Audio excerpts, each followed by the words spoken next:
Good morning friends. मैं नवीन आपका NJ education अड्डा पे स्वागत करता हूं। फ्रेंड, आज 2 मई है और आज की अपनी हम इस वीडियो में आज की हमारी जितनी भी इंपॉर्टेंट करंट अफेयर्स हैं उसको कवर करेंगे। साथ ही साथ उससे जुड़े जितने भी इंपॉर्टेंट फैक्ट हैं, नवीनतम फैक्ट हैं, उनके बारे में भी जानेंगे। तो फ्रेंड, आप वीडियो को लेकर शुरू से लेकर आखिर तक जुड़े रहिएगा। आपकी सारी की सारी उस टॉपिक से रिलेटेड जितनी भी करंट अफेयर्स और इंपॉर्टेंट फैक्ट है एग्जाम पॉइंट ऑफ व्यू से वो कवर होते रहेंगे। तो चलिए फ्रेंड्स, हम शुरू करते हैं। तो पहला क्वेश्चन आता है कि अंतर्राष्ट्रीय श्रमिक दिवस कब मनाया जाता है। तो इसका जो सही उत्तर हो जाएगा, 1 मई को अंतर्राष्ट्रीय श्रमिक दिवस मनाया जाता है। अब इसके बारे में हम डिटेल से जानते हैं। 1 मई को मई दिवस अथवा अंतर्राष्ट्रीय श्रमिक दिवस मनाया जाता है। यह दिवस जो है जनसाधारण को नए समाज के निर्माण एवं श्रमिकों के योगदान हेतु ऐतिहासिक श्रम आंदोलन के को स्मरण हेतु यह जो है मनाया जाता है। अब इसे जो है मनाता कौन है, तो इसे जो है ILO अर्थात बनाता है। ILO का फुल फॉर्म क्या होता है? इंटरनेशनल लेबर ऑर्गेनाइजेशन अर्थात अंतर्राष्ट्रीय श्रमिक संगठन, ये इसका फुल फॉर्म होता है। अब इसकी स्थापना कब हुई थी ILO की? तो ILO की स्थापना जो है 29 अक्टूबर को इसकी स्थापना हुई थी। कब हुई थी? 29 अक्टूबर और 1919 को इसकी स्थापना हुई थी। इसका मुख्यालय कहाँ पे है? इसका मुख्यालय जिनेवा में है। 187 सदस्य देश इसमें सम्मिलित हैं और इसके जो हेड है वो है गाई राइडर जी, इसके हेड हैं। ये भी पूछ लिया जाता है। अब बात करते हैं जो नेक्स्ट डे आए हैं। जैसे 3 अप्रैल को क्या मनाया जाता है? 3 अप्रैल को कुछ नहीं मनाया जाता है। 7 अप्रैल को जो विश्व स्वास्थ्य दिवस मनाया जाता है। और विश्व स्वास्थ्य दिवस में क्या चीज़ इंपॉर्टेंट है? तो विश्व स्वास्थ्य दिवस की जो थीम है वो बहुत इंपॉर्टेंट है। इसके थीम है सपोर्ट नर्सेस एंड मिडवाइस, इसकी जो है थीम है। चलिए अब नेक्स्ट आते हैं। नेक्स्ट हमारे हाल ही में किन राज्यों ने जो है अपना स्थापना दिवस मनाया है? तो महाराष्ट्र और गुजरात राज्यों ने जो है अपना इस बार स्थापना दिवस मनाया है। अब बात यहाँ पे आई है, इन राज्यों के बारे में थोड़ा थोड़ा जान लेते हैं डिटेल से। इन राज्यों में क्या क्या है। तो पहला हमारा आता है महाराष्ट्र। तो महाराष्ट्र के जो गवर्नर कौन है? तो भगत सिंह कोठारी जी यहाँ के गवर्नर हैं। महाराष्ट्र के जो CM की बात करें तो यहाँ उद्धव ठाकरे जी यहाँ के CM हैं। महाराष्ट्र में लोकसभा सीटें कितनी हैं? तो महाराष्ट्र में लोकसभा सीटें 48 हैं। और राज्यसभा सीटें कितनी हैं? तो महाराष्ट्र में राज्यसभा सीटें 19 हैं। और यहाँ पे ज़्यादातर मराठी लैंग्वेज बोली जाती है। और 288 यानी 288 महाराष्ट्र में विधानसभा सीटें हैं। अब बात आती है गुजरात की। तो गुजरात के बारे में जान लेते हैं। गुजरात के पहली बात तो CM कौन है? तो गुजरात के CM जो हैं विजय रूपानी जी हैं। यहाँ पे लोकसभा सीटें 26 हैं, राज्यसभा सीटें 11 हैं। यहाँ के जो गवर्नर कौन है? तो गुजरात के जो गवर्नर हैं आचार्य देवव्रत जी हैं। और यहाँ पे जो है हिंदी बोली जाती है और गुजराती बोली जाती है, ज़्यादातर गुजराती बोली जाती है। और वहाँ पे 182 अर्थात 182 यहाँ पे कौन सी विधानसभा की सीटें हैं। अब बात आई है यूपी की। तो यूपी के बारे में जान लेते हैं। यूपी में क्या क्या है? तो यूपी में जो है पहली बात तो यहाँ के जो CM कौन है? तो आदित्य योगीनाथ जी यहाँ के CM है। यहाँ के राज्यपाल कौन है? तो यहाँ के राज्यपाल आनंदीबेन पटेल हैं। तो यहाँ पे लोकसभा सीटें कितनी हैं? तो 80 यहाँ पे लोकसभा सीटें हैं। राज्यसभा सीटों की बात करें तो 31 अर्थात 31 यूपी की जो है राज्यसभा सीटें हैं। और अगर यहाँ पे विधानसभा की सीटों की बात करें तो 403 यहाँ पे विधानसभा सीटें हैं। और यहाँ पे हिंदी और उर्दू जो है आधिकारिक तौर पर बोली जाती है। चलिए, यानी इस प्रश्न का जो उत्तर क्या हो गया? इस प्रश्न का उत्तर हो जाए गुजरात और महाराष्ट्र अर्थात A और B दोनों का ही स्थापना दिवस मनाया गया है। अब चलिए नेक्स्ट आते हैं। नेक्स्ट हमारा है इम्यूनिटी पासपोर्ट किसे प्रदान किया जाएगा। फ्रेंड्स, अब जो PCS और UPSC में जो क्वेश्चन आते हैं वो ऐसे ही आते हैं कि किसी भी चीज़ के बारे में डिटेल पार्ट पूछ दे देगा, उसके बारे में हमें बताना होगा। चलिए हम फ्रेंड्स शुरू करते हैं। तो ये जो कोविड-19 से प्रभावित हों, पहला ऑप्शन है। दूसरा जो प्रभावित ना हो। तीसरा जो दोनों, या फिर D जो कोविड-19 से ठीक हो चुके हैं। तो इसका जो सही उत्तर हो जाएगा वो है D अर्थात जो कोविड-19 से ठीक हो चुके हैं उनको यह चीज़ जो है प्रोवाइड कराई जाएगी। अब हम इसको थोड़ा डिटेल से जानते हैं। डिटेल में इसमें क्या है? इम्यूनिटी पासपोर्ट या रिस्क फ्री सर्टिफिकेट, यह जो है उन लोगों को जारी किया जाएगा जो कोविड-19 से ठीक हो चुके हैं। और उनके इस आधार पर जारी किए जाने की योजना है कि कोविड-19 से जो लोग ठीक हो चुके होंगे उनमें एंटीबॉडीज़ पर्याप्त मात्रा में विकसित हो चुके हैं और वह पुनः संक्रमित होने से सुरक्षित हैं। इसलिए जो है यह कह सकते हैं कि इसको जो है लागू कर किया जाना है। चलिए नेक्स्ट आते हैं। नेक्स्ट है निम्नलिखित में से लॉयन क्लब इंटरनेशनल के बारे में कौन सा कथन सत्य है। तो पहला है ये कि यह अंतर्राष्ट्रीय गैर राजनीतिक सेवा संगठन है जिसकी स्थापना 1917 को की गई थी। दूसरा है यहाँ पे इसका जो आदर्श वाक्य है वी सर्व, इसका आदर्श वाक्य है। D है इसका जो तीसरा ऑप्शन है, इसका मुख्यालय जो है संयुक्त राज्य अमेरिका के इलिनॉइस प्रांत के ओक ब्रुक में है। तो इसके जो तीनों ही कथन जो है वो सत्य हैं। अब बात करते हैं कि ये संस्था है क्या और इसकी चर्चा में क्यों होती है। ये संस्था जो है कह सकते हैं कि सोशल वर्क के लिए है, और इस पर इन्होंने जो है कोविड-19 से लड़ने के लिए जो है डोनेशन दिया है भारत को, इसलिए इन्होंने इस चर्चा में थी। और भारत के प्रधानमंत्री यानी माननीय मोदी जी ने इनसे संपर्क किया था, वीडियो कॉन्फ्रेंसिंग की तो बात की थी, इसलिए ये चर्चा में थे और इसलिए जो है करेंट इंपॉर्टेंट की दृष्टि से जो है महत्वपूर्ण हो जाते हैं। चलिए नेक्स्ट आते हैं। नेक्स्ट हमारा है, निम्नलिखित में से किस राज्य सरकार ने कोविड-19 उपकर लगाने की शुरुआत की है। तो इसका जो सही उत्तर हो जाएगा वो हो जाएगा नागालैंड। तो नागालैंड राज्य सरकार ने जो है कोविड-19 उपकर लगाने के लिए जो है कहा है। अब इसके बारे में थोड़ा जानते हैं। नागालैंड सरकार ने ये क्यों कहा है, तो इस समय जो है कोविड-19 की महामारी चल रही है और इससे जो है यातायात ठप है, इसलिए यातायात से होने वाले रिसोर्सेज ऑफ इनकम कम आ रही है, इसलिए सरकार ने यह फैसला लिया है। अब बात करती है क्या इसको किसी और राज्य सरकार ने भी स्टार्ट किया, तो जी हाँ, इसे जो है मेघालय ने भी पेट्रोल और डीजल सहित मोटर स्पिरिट पर 2% की दर से जो है बिक्री कर अधिभार लगाया है। तो इसके साथ नागालैंड के साथ मेघालय ने भी यह लगाया है। अब बात आई है नागालैंड को अच्छे से मैप में देख लेते हैं। ये आप देख सकते हैं नागालैंड यहाँ पे है। नागालैंड की राजधानी क्या है। अब बात करते हैं नागालैंड किन किन राज्यों से जो है टच करता है इसकी सीमा। तो नागालैंड जो है पहली बात तो इसकी सीमा जो है असम से टच करती है, ये देख सकते हैं आप, यहाँ पे असम है, फिर जो है मेघालय, और फिर इसके बाद जो है अरुणाचल प्रदेश, अर्थात ये 3 राज्यों से नागालैंड के जो है टच करती है। अब बात करते हैं नागालैंड के बारे में, कुछ इंपॉर्टेंट फैक्ट जान लेते हैं कि नागालैंड में क्या क्या है। तो नागालैंड के बारे में नागालैंड के जो पहली बात तो सीएम कौन है, तो नेफ्यू रियो यहाँ के सीएम है। इसके बाद यहाँ पे जो लोकसभा और राज्यसभा सीटें कितनी हैं, तो यहाँ पे लोकसभा और राज्यसभा सीटें जो है दोनों एक एक हैं।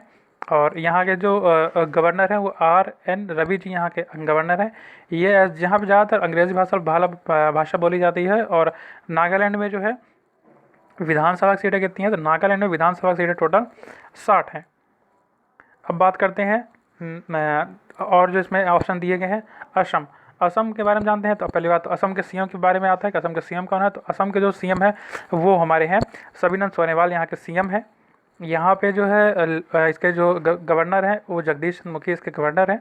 यहाँ पे जो है लोकसभा सीटें कितनी हैं, तो असम में 14 लोकसभा सीटें हैं और इसके जस्ट आधी यानी 7 यहाँ पे राज्यसभा सीटें हैं। और यहाँ पे असमिया, अंग्रेजी और बंगाली भाषा बोली जाती है। और यहाँ पे 126 टोटल जो है विधानसभा सीटें हैं। अब यहाँ से थोड़ा क्वेश्चन ये भी पूछा जाता है कि थोड़ा इससे जो करंट टॉपिक है, अम्बुजाबी का मेला जो अभी हाल ही में यहाँ पे सबसे बड़ा मेला लगता है असम में, उसको निरस्त कर दिया गया है कोविड-19 कारण, तो वो भी चर्चा में था, तो करंट इंपॉर्टेंट की दृष्टि से महत्वपूर्ण है। और जो है असम राज्य सरकार ने जो है धन्वंतरी योजना चलाई थी, तो इस कारण भी असम जो है चर्चा में था। अब बात करते हैं मध्य प्रदेश किस दृष्टि से इंपॉर्टेंट है और क्या क्या इसमें करंट अफेयर्स हैं। तो पहला आता है कि मध्य प्रदेश के सीएम कौन है, तो शिवराज सिंह चौहान जी यहाँ के सीएम हैं। कभी कभी शिवराज सिंह चौहान जी के बारे में भी पूछ जाता है कि मामा किन सीएम को कहा जाता है, तो ये जो है हमारे शिवराज सिंह चौहान जी हैं, इनको मामा कहा जाता है। और यहाँ के जो गवर्नर कौन है मध्य प्रदेश के, तो मध्य प्रदेश के जो गवर्नर हैं वो लालजी टंडन है। यहाँ की जो लोकसभा सीटें मध्य प्रदेश कितनी हैं, तो मध्य प्रदेश में लोकसभा सीटें 29 हैं।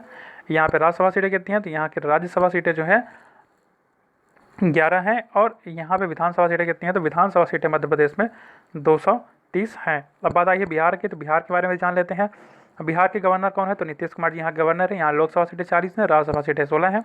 फागु चौहान यहाँ की जो है राज्यपाल हैं। हिंदी उर्दू जो है यहाँ पे भी बोली जाती है। और 243 यहाँ पे विधानसभा सीटें हैं। चलिए अब नेक्स्ट आते हैं। नेक्स्ट है आयुष सुरक्षा नाम से एक संयुक्त कार्यक्रम किस राज्य सरकार की पुलिस के द्वारा चलाया गया है, तो इसका सही उत्तर हो जाएगा दिल्ली पुलिस। दिल्ली पुलिस ने जो है ये चलाया है। इसके बारे में डिटेल्स जानते हैं। हाल ही में आयुष मंत्रालय के तहत अखिल भारतीय आयुर्वेद संस्थान एवं दिल्ली पुलिस ने नई दिल्ली में प्रदेश के पुलिसकर्मियों की सुरक्षा नाम से एक संयुक्त कार्यक्रम लॉन्च किया है, जिसे आयुष रक्षा कोरोना की जंग पुलिस के संग के नाम से। इस संयुक्त कार्यक्रम का लक्ष्य आयुर्वेदिक प्रतिरक्षा बढ़ाने वाले सरल उपकरणों के माध्यम से कोरोना वायरस का मुकाबला करना इसका जो है लक्ष्य है। अर्थात इसका लक्ष्य क्या है, तो इसका कोरोना वायरस से मुकाबला करना इसका लक्ष्य है। इसको किसकी टैगलाइन क्या है, आयुष रक्षा कोरोना से जंग, दिल्ली पुलिस के संग, इसकी जो है टैगलाइन है। अब बात आई है यहाँ पे दिल्ली की, तो दिल्ली के बारे में और चीज़ जानते हैं। दिल्ली अभी किस कौन कौन सी इन्होंने अपनी करंट की दृष्टि से इंपॉर्टेंट चीज़ें चलाई हैं। तो दिल्ली में जो है 5T जो है योजना लागू की गई थी, और यहाँ पे है दिल्ली में ही राज्य सरकार ने जो है ऑपरेशन शील्ड लॉन्च किया था। और SS कोरोना ऐप, ये भी जो है दिल्ली राज्य सरकार के द्वारा ही कह सकते हैं कि चलाया गया है, और इसको मतलब ये जो है एप्लीकेशन दिल्ली राज्य सरकार ने चलाया है। अब बात आई दिल्ली के CM कौन है? अरविंद केजरीवाल। यहाँ लोकसभा सीटें कितनी हैं? यहाँ लोकसभा सीटें 7 हैं, और यहाँ पे राज्यसभा सीटें कितनी हैं? राज्यसभा सीटें यहाँ पे 3 हैं। चलिए अब नेक्स्ट आते हैं। नेक्स्ट हमारा है चुन्नी गोस्वामी का संबंध किससे है? अभी हाल ही में इनका जो है निधन हो गया है। तो पहले इनका ऑप्शन देखते हैं, क्रिकेट, हॉकी, फुटबॉल और A और C दोनों। तो चुन्नी गोस्वामी जो है इनका संबंध क्रिकेट और फुटबॉल दोनों से, अर्थात इसका सही आंसर हो जाएगा D। ये आप देख सकते हैं, ये है चुन्नी गोस्वामी। अब इनके बारे में जानते हैं। 1962 में एशियाई खेलों में स्वर्ण पदक जीतने वाली टीम के कप्तान और भारत के महान पूर्व फुटबॉलर गोस्वामी 82 वर्ष में इनका निधन हो गया है। भारत के लिए फुटबॉल के तौर पर इन्होंने 1956 से 1964 तक 50 मैच खेले। वहीं क्रिकेट के तौर पर इन्होंने 1962 और वर्ष 1973 के बीच 46 प्रथम श्रेणी के मैच बंगाल का प्रतिनिधित्व किया। उन्होंने 1962 में एशिया सर्वश्रेष्ठ स्ट्राइकर का पुरस्कार भी जीता था। इसके अतिरिक्त उन्होंने 1963 में अर्जुन पुरस्कार और 1983 में पद्मश्री पुरस्कार से भी सम्मानित किया गया था, इसलिए चर्चा में है, इसलिए करंट इंपॉर्टेंट की दृष्टि से महत्वपूर्ण जाते हैं। नेक्स्ट आते हैं। नेक्स्ट हमारे हैं रोनाल्ड वियन स्मिथ का संबंध निम्न में से किससे है? लेखक, अभिनेता, पत्रकार या समाज सेवा। तो ये जो है लेखक हैं, इनके बारे में जानते हैं। ये आप देख सकते हैं, इतिहासकार और इव्रत लेखक जो है जिनका नाम रोनाल्ड विवियन स्मिथ का 83 वर्ष की आयु में इनका निधन हो गया है। इनकी जो प्रमुख जो पुस्तकें हैं वो हैं Delhi untold tale of a city, the Delhi that no one knows. ये इनकी जो है कुछ प्रमुख किताबें हैं जो चर्चित में हैं, जो कई बार एग्जाम में पूछी भी गई हैं। चलिए अब नेक्स्ट आते हैं। नेक्स्ट हमारा है निम्नलिखित में से किनको GI टैग प्रदान किया गया है? तो इसके ऑप्शन है गोरखपुर का टेराकोटा, B है चाक हाव चावल, दोनों को, किसी को नहीं। इसका जो सही उत्तर हो जाएगा C, दोनों को जो है, यानी गोरखपुर का जो टेराकोटा है और चाक हाव चावल, ये दोनों को जो है GI टैग प्रदान किया गया। आइए इनके बारे में डिटेल से जानते हैं। चाक हाव एक सुगंधित चिपचिपा चावल है जिसे कि मणिपुर में सदियों से खेती की जा रही है। चावल की इस किस्म की विशेष प्रकार की एक सुगंध होती है, इसलिए इसको GI टैग दिया गया है। दूसरा है गोरखपुर का जो टेराकोटा जो है, जिसका जो अपना एक सरबरी स्थान है। इसमें कारीगर के द्वारा विभिन्न जानवरों जैसे घोड़े, हाथी, ऊँट, बकरी, बैल आदि इत्यादि मिट्टी की आकृतियाँ बनाई जाती हैं, इसलिए ये जो है चर्चा में था और इसलिए ये पूछा जाता है। अब बात करते हैं, आप इस फिगर में देख सकते हैं कि जो टेराकोटा होता है वो कैसे होता है। ये देखिए, ये इसकी कुछ मूर्तियाँ होती हैं जिसमें घोड़े हैं, ये घोड़े साथ नीचे इधर हाथी हैं इस।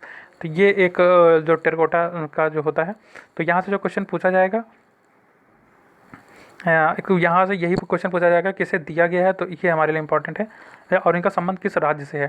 टेराकोटा का संबंध गोरखपुर से है और चाक हाव चावल का संबंध मणिपुर से है। GI टैग क्या होता है? तो GI टैग एक ऐसा टैग होता है जो जिस भी राज्य सरकार को, जिसकी कोई भी जो A to Z चीज़ें जो होती हैं, जो एक किसी राज्य की किसी पर्टिकुलर भाग में सदियों से प्रचलित हैं और उसकी उत्पन्न या खोज उसको वहीं पे हुई थी, तो उसको GI टैग दिया जाता है। चलिए नेक्स्ट आते हैं। किस मंत्रालय द्वारा आयुष उद्यमिता विकास कार्यक्रम की शुरुआत की गई है? तो इसका जो सही उत्तर हो जाएगा वो हो जाएगा आयुष मंत्रालय। चलिए अब इसके बारे में जानते हैं। आयुष मंत्रालय तथा सूक्ष्म एवं लघु और मध्य उद्यम मंत्रालय द्वारा आयुष क्षेत्र को बढ़ावा देने हेतु आयुष उद्यमिता विकास कार्यक्रम की शुरुआत की गई है। अब बात आई है आयुष मंत्रालय, तो इसके बारे में जान लेते हैं। आयुष मंत्रालय जो है 9 नवंबर 2014 में आयुष मंत्रालय की स्थापना की गई थी। आयुष मंत्रालय का उद्देश्य क्या होता है? तो इसका उद्देश्य है आयुर्वेद, योग और प्राकृतिक चिकित्सा, यूनानी सिद्धांत एवं होम्योपैथी में शिक्षा और अनुसंधान को बढ़ावा देना इसका जो है उद्देश्य है। चलिए नेक्स्ट आते हैं। हाल ही में किसे महिला एवं बाल विकास मंत्रालय यानी WCD के सचिव के रूप में नियुक्त किया गया है? तो इसका जो सही उत्तर हो जाएगा वो हो जाएगा अजय तिर्की जी। अजय तिर्की जी को जो ये हैं, इनको जो है इसका जो बनाया गया। अब इनके बारे में जानते हैं। ये मध्य प्रदेश कैडेट के 1987 बैच के IAS अधिकारी हैं, जिन्हें रविंद्र पवार का स्थान लिया है, अर्थात पहले इस स्थान पे कौन थे, वो रविंद्र पवार जी थे। चलिए, अब नेक्स्ट नाम जो इनके साथ जुड़े हैं वो कौन है, तो पहले आते संजय कोठारी जी। तो संजय कोठारी जी क्या है, ये केंद्रीय सतर्कता आयोग, इनको भी चुना गया है। कपिल देव त्रिपाठी, ये कौन है, तो कपिल देव त्रिपाठी जी को अभी जो है राष्ट्रपति के जो है सचिव के रूप में चुना गया है। इसके बाद अरविंद कुमार शर्मा, इनको कल ही अर्थात 23 अप्रैल को है इनको जो है इन्हें जो है सूक्ष्म लघु एवं मध्य उद्योग मंत्रालय के सचिव के पदभार ग्रहण इनको जो दिया गया है, अर्थात ये उसके हेड होंगे, सचिव होंगे। इनकी नियुक्ति से पहले ये पहले श्री शर्मा प्रधानमंत्री कार्यालय के अतिरिक्त सचिव के रूप में कार्य करते थे। वो इनका जो कैडर है वो गुजरात कैडर है। तो अब ये हैं हमारे अरविंद शर्मा जी। तो फ्रेंड, ये रही हमारी आज की कुछ करंट अफेयर्स जो बहुत इंपॉर्टेंट थी। अगर आपको ये वीडियो पसंद आई हो तो प्लीज़ इसे लाइक करें, इसे ज़्यादा से ज़्यादा शेयर करें और इसे हर ग्रुप में जो है शेयर करें, और हमारे चैनल को प्लीज़ प्लीज़ प्लीज़ सब्सक्राइब करें। धन्यवाद। जय हिंद।